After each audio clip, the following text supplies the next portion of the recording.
kita belajar ma'rifat rububiyah sebagaimana yang diajarkan Rasul.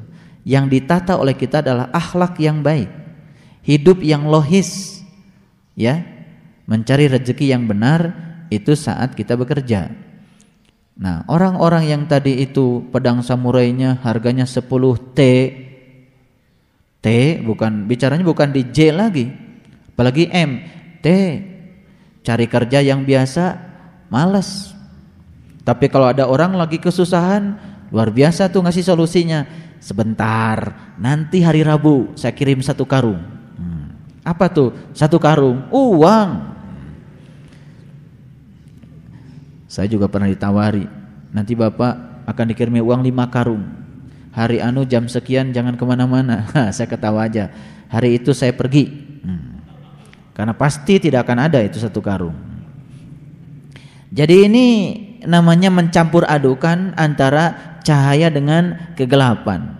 Oh, alhamdulillah Pak, saya tidak pernah terlibat dalam pencarian yang seperti itu. Tapi kita juga terlibat dalam sehari-hari dalam situasi-situasi yang membuat kita terpengaruh. Itu juga sebetulnya sedang mencampur adukan antara cahaya dengan kegelapan. Ya, orang lain ngomong yang tidak enak masuk ke dalam, nyampur nggak itu? Nyampur. Orang lain marah sama kita, masuk ke dalam, nyampur nggak? Nyampur. Jadi sebetulnya benteng kita ini sangat rapuh, sangat transparan, apa saja nembus. Jadi saya tahu orang yang bentengnya rapuh dan masih nembus dengan orang-orang yang tidak. Saya tahu. Jadi tidak usah saya tahu, ngintip ketika dia sedang melaksanakan itu, ya gimana penglihatan dia pada itu tidak perlu tahu, kan dilihat saja kesehariannya, betul nggak? Iya, diuji sedikit saja langsung, nah, kan anjing kalau diganggu dikit langsung nyegag, nah itu. Jadi kalau gampang nyegag, ya itulah jelas anjingnya di luar atau di dalam. Di dalam. Di dalam gua. Padahal perintah di Al-Kahfi anjing jangan diikut sertakan ke dalam, ya kan? Anjingnya di luar saja. Biarkan yang di dalam itu yang maha aman, yang maha damai. Jadi coba lihat saja, kalau dia tersinggung sedikit saja reaksinya buruk, nah, nyegagnya luar biasa. Bari Malik teh ka tukang. Nah, itu sebetulnya karena dia masih mengizinkan tinggal. Makanya pantas kalau Nabi Muhammad mengatakan malaikat rahmat tidak akan pernah masuk pada suatu rumah yang di dalamnya ada anjing. Alhamdulillah Pak, abdi mna teu miara anjing. Keheula. Ari anjing yang kakinya 4 mah tidak ada. Tapi sifat-sifatnya mah rabeng di dalam. Itu. Ini penting karena apa? Saya bisa memberikan suatu pandangan bahwa ternyata ketika seseorang belajar ilmu ma'rifat, itu sejak zaman Rasul sampai zaman para sunan, para wali, yang sangat dijaga itu apa? Kemurnian tauhid. Kemurnian tauhid itu dengan cara hidup bersih, ngomong yang bersih, pikirannya bersih, yang dimakan yang bersih, kerja di tempat yang bersih, bisnisnya bersih, tidak ada suap menyuap, semuanya bersih. Dan saya mendapati satu fakta, satu data, ternyata semua orang-orang yang kemudian sampai kepada seorang mursyid itu perjalanannya luar biasa. Dia pernah kerja di sini, ditipu orang, dia pernah kerja di situ. Ternyata saya mendapatkan suatu karakter, suatu watak orang-orang yang sampai kepada ilmu yang tinggi, ternyata hidupnya unik. Artinya dia pernah mau disogok ratusan juta tapi tidak mau, ceritanya sama. Dia pernah mau diajak bisnis macam-macam juga tidak mau. Jadi ada karakter. Jadi kalau ketika ada orang cerita sama saya, Bapak, saya pernah punya jabatan yang tinggi, dan saya saat itu sebetulnya kalau mau mengayakkan diri sendiri gampang dan tidak mungkin orang lain tahu. Saya balikan kata-kata saya.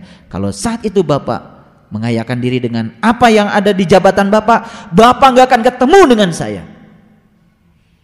Oh iya Pak, jadi kalau gitu bagian dari ketemu dengan Pak Saiful itu, iya. Kalau saat itu semuanya dihantam, semuanya diambil, gak ketemu saya. Karena itu ketemu saya. Awalnya tidak bisa menghubungkan kejujuran dengan kenyataan yang hari ini, dengan kebenaran yang dia terima. Tapi suatu saat saya jawab seperti itu, ternyata oh subhanallah, alhamdulillah saat itu Allah masih melindungi saya, katanya begitu. Kan Allah bilang di Quran, saat itu kamu hampir-hampir di tepi jurang api neraka, fa'anqadakum minha, aku yang menariknya. Dan hadiah ketika kamu saat itu tidak mau ikutan tawaran-tawaran orang yang menggiurkan itu adalah ma'rifatullah, hadiahnya Allah. Allah yang maha kudus, yang maha suci, tak akan bisa diterima oleh orang-orang yang kotor. Usahanya kotor, cari rezekinya kotor, pikirannya juga kotor, yang dimakan yang kotor-kotor. Tidak akan sampai di situ. Contoh, kalau orang melakukan korupsi, tenang nggak? Tidak tenang. Padahal syarat untuk mendapatkan hidayah, kata Allah, tenang dulu baru dapat hidayah. Tapi orang yang tadi tidak mau disogok, mau diperiksa BPKP juga tenang aja. Kenapa? Tenang. Dan ternyata orang-orang yang tenang dapat petunjuk. Orang-orang yang tidak tenang tidak dapat petunjuk. Itu kan bahasa manteknya, bahasa logikanya. Jadi kalau kita menciptakan suasana yang tenang, petunjuk akan datang. Begitu kita menciptakan suasana yang tidak tenang, petunjuk tidak akan datang. Ketidaktenangan itu karena kita berkolusi dengan hal-hal yang kotor. Jangan takut miskin kalau hidup kita bersih. Insya Allah. Ya. Uang siluman, berapapun isinya, namanya juga siluman. Ya. Ya, kita akan bersahabat dengan siluman. Hidup kita juga kayak siluman. Iya, siluman tuh apa? Iya, siluman tuh. Siluman. Dan itulah hujah kami yang kami berikan kepada Ibrahim untuk menghadapi kaumnya. Apa hujah Allah pada Ibrahim? Ibrahim dilarang untuk mencampur adukan cahaya dengan kegelapan. Ya, ceramah saya biasa saja. Akan menjadi luar biasa kalau Bapak Ibu mencoba untuk melihatnya lebih dalam. Kita teruskan. Ya. Dan itulah hujah kami yang kami berikan kepada Ibrahim untuk menghadapi kaumnya. Kami tinggikan siapa yang kami kehendaki beberapa derajat.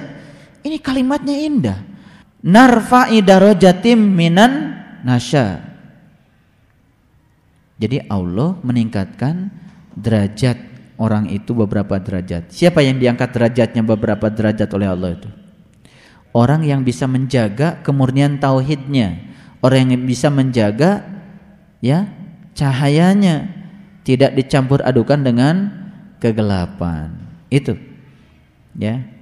Jadi Bapak Ibu, ada kegiatan untuk justifikasi, ada kegiatan untuk verifikasi, ada kegiatan untuk implementasi. Jadi di tataran implementasinya ya menjaga kesucian tauhid adalah dengan kita tidak tergiur pada hal-hal yang kotor, yang batil.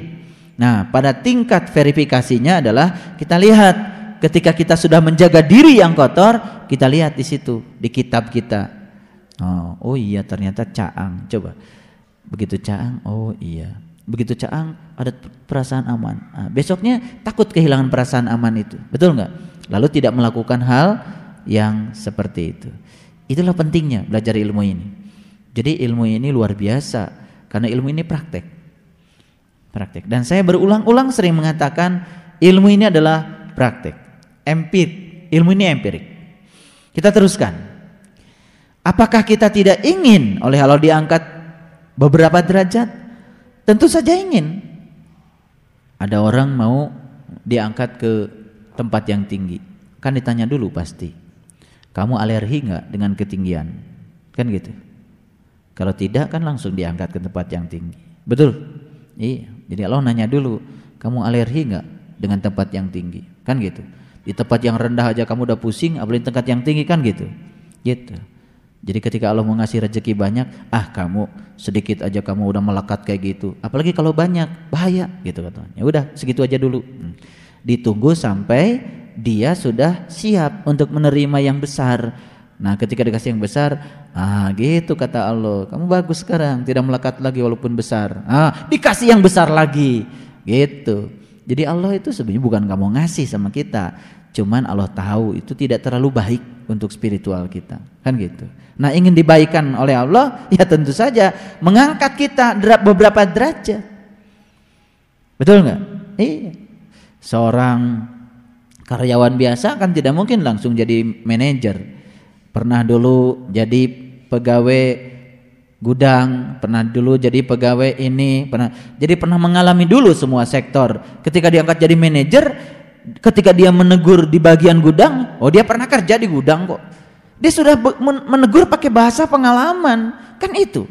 Jadi ada suatu tahap-tahapan karir yang harus dilalui. Nah, di dalam harta, di dalam spiritual itu juga ada tahap-tahapan karir yang harus dilalui. Itu tidak mungkin tiba-tiba ya. Orang itu tidak mencari, tidak apa, langsung dapat hadiah. Gak begitu. Walaupun dalam hadis qudsi dikatakan makrifat itu bukan upayamu, tapi makrifat adalah hadiahku kepadamu. Betul. Siapa yang dikasih hadiah? Mereka yang betul-betul selama ini mengupayakan untuk mendapatkan hadiah. Masa yang tidak ikut kompetisi tiba-tiba jadi juara? Aneh. Betul nggak? Iya. Jadi itu ya. Sesungguhnya Tuhanmu maha bijaksana, lagi maha mengetahui. Allah menggunakan kata-kata bijaksana.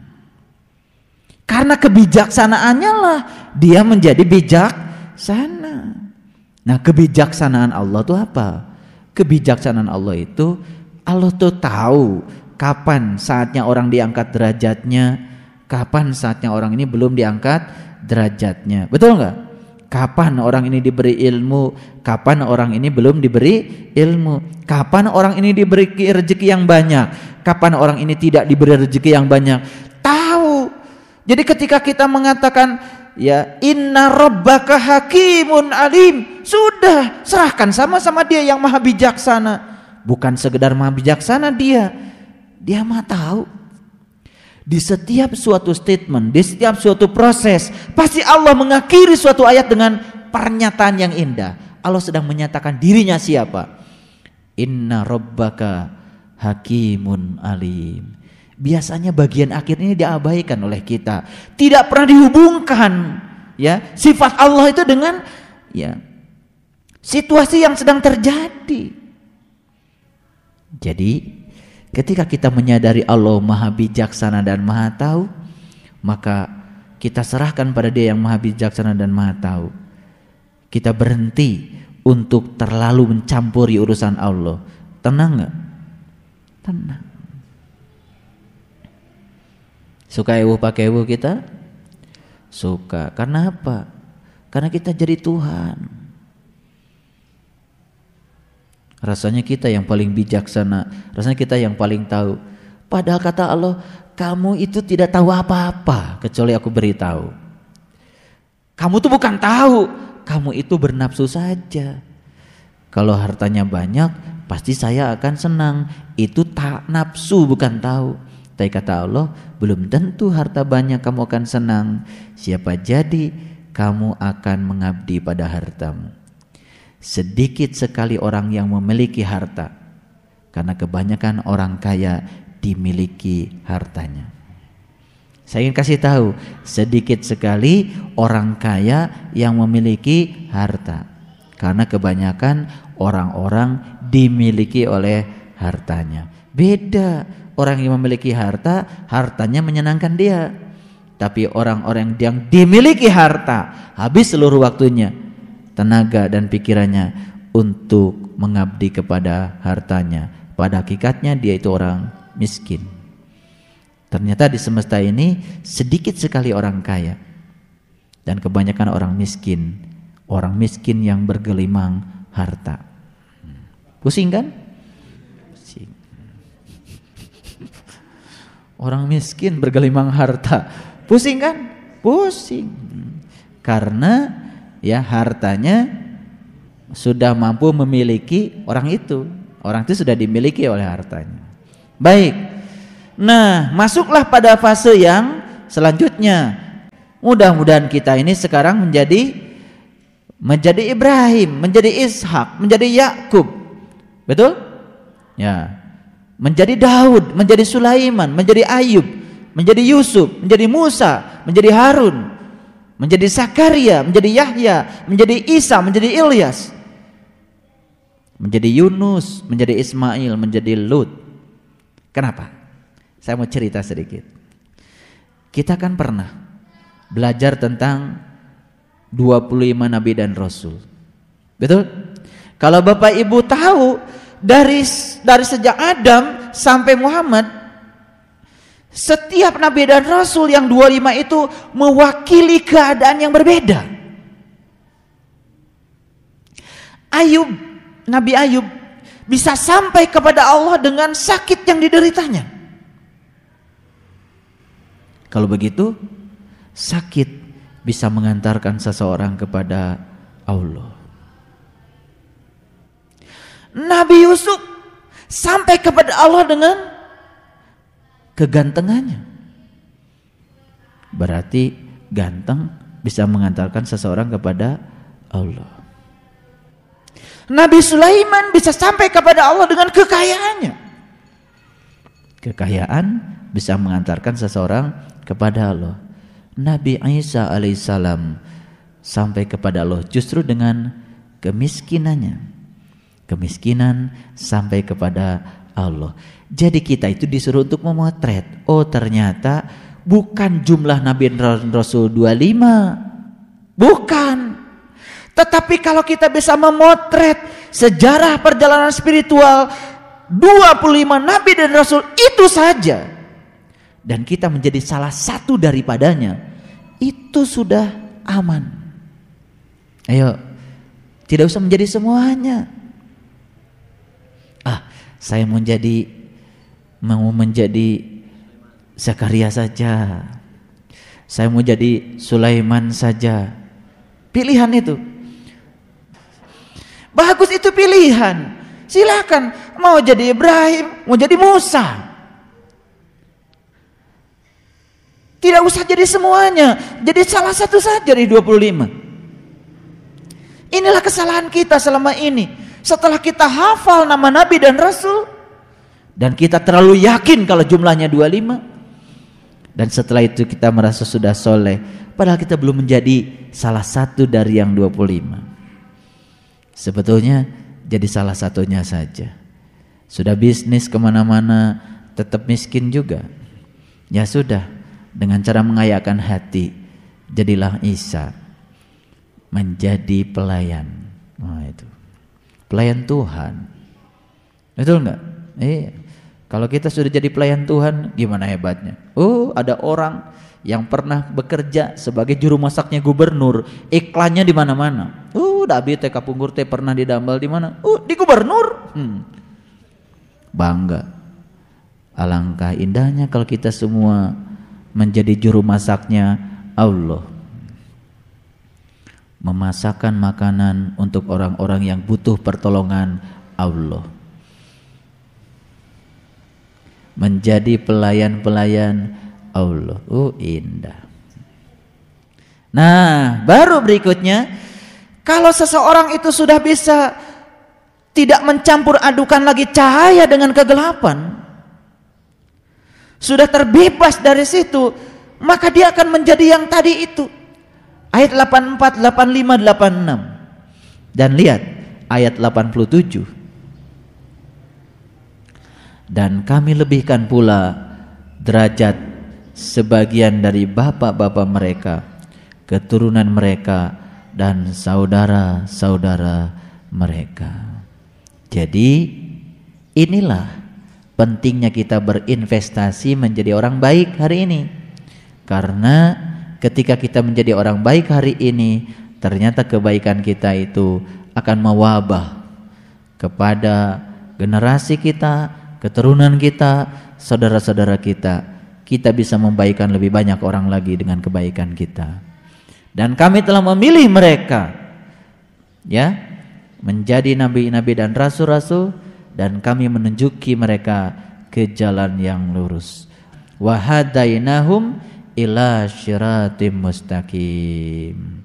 Ayat berikutnya, zalika hudallahi yahdi bihi may yasha'u min ibadi.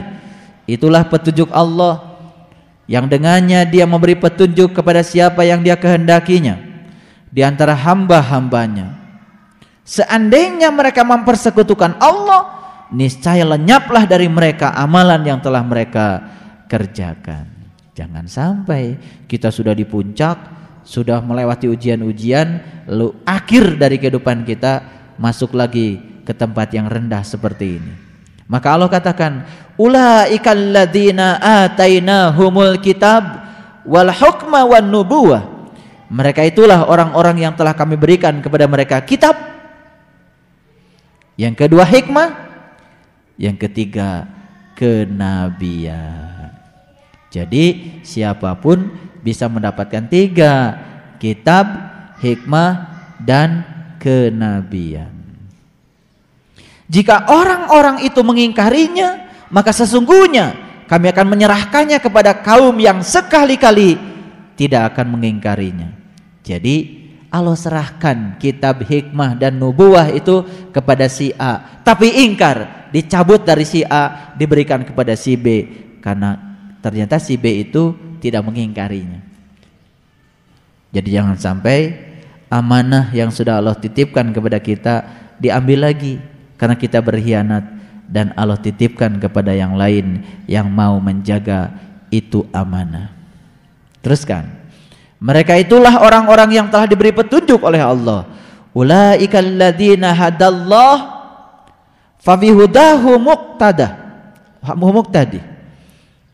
Mereka itulah orang-orang yang telah diberi petunjuk oleh Allah. Maka kata Allah apa? Fabihudahu muqtadi.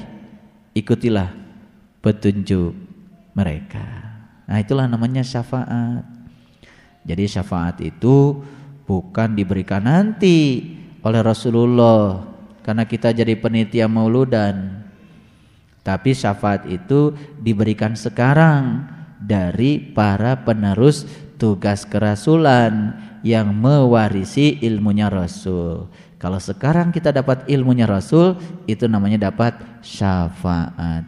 Ya, ketika nanti Rasul juga akan tahu umatnya itu bercahaya seperti bulan purnama. Makanya ada hadis yang mengatakan 3 ciri umatnya Rasul. 1, kitab amalnya diberikan dari sebelah kanan. Sekarang, nggak usah nanti. Kanan itu artinya ruhani, kiri itu jasmani. Jadi dia sudah melihat kitab amal dari alam ruhaniyahnya.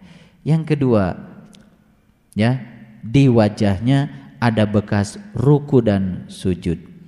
Ya, bukan hitam wajahnya, tapi nampak menjadi kearifan, kebijakan, cinta dan kasih.